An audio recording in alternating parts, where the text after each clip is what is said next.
올해 여름 한철을 아직도 찜통 같은 더위에 시달리고 있는데 이 고생이 끝나기도 전에 이제는 코로나19가 다시 확산할 조짐을 보이면서 우리를 긴장시키고 있습니다. 최근 울산에서도 한 달 동안 코로나19 입원 환자가 10배 넘게 늘었습니다. 네, 특히 개학을 앞둔 학생들이 예방수칙을 잘 지키면서 각별한 주의가 요구되고 있습니다. 박영훈 기자가 보도합니다.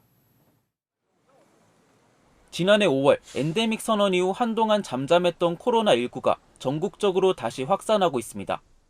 울산 지역의 코로나19 입원 환자는 지난 6월까지는 한 자릿수를 유지하다 7월부터 급증하기 시작하더니 4주 만에 10배가 넘는 27명까지 치솟았습니다.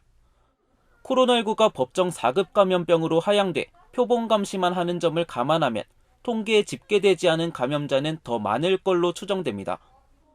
최근 유행 중인 코로나19 변이는 오미크론 계통의 변이로 기존 오미크론 변이와 유사하게 고열과 기침, 콧물 등의 증상이 나타날 수 있습니다.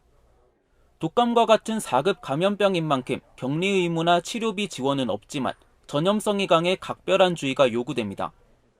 코로나19 증상이 있으면 가까운 의료기관을 방문하여 적절한 치료를 받으시고 실내에서는 2시간마다 10분씩 환기하고 흐르는 물에 30초 이상 손 씻기, 기침 예절 실천 등 감염병 예방 수칙을 지켜주시기를 당부드립니다. 갑작스레 코로나19 환자가 급증하자 이달 2학기 개학을 앞둔 학교도 대책 마련에 분주해졌습니다. 집단 생활을 하는 학교 특성상 집단 감염이 우려되는 만큼 확진 시 학교 보건법에 따라 등교가 중지될 수 있습니다.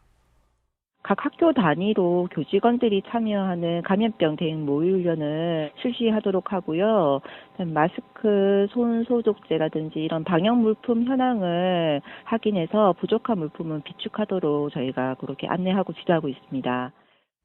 한편 울산시는 코로나 자가진단 키트와 치료제가 전국적으로 품귀 현상을 빚고 있어 보건소와 병원, 약국과 소통 체계를 유지하며 시민 불편 최소화에 주력하고 있다고 설명했습니다. 보건당국은 치료제 공급 주기를 늘리는 한편 신종 변이에 맞는 백신을 확보해 오는 10월부터 접종에 들어갈 방침입니다. JCN 뉴스 박영훈입니다.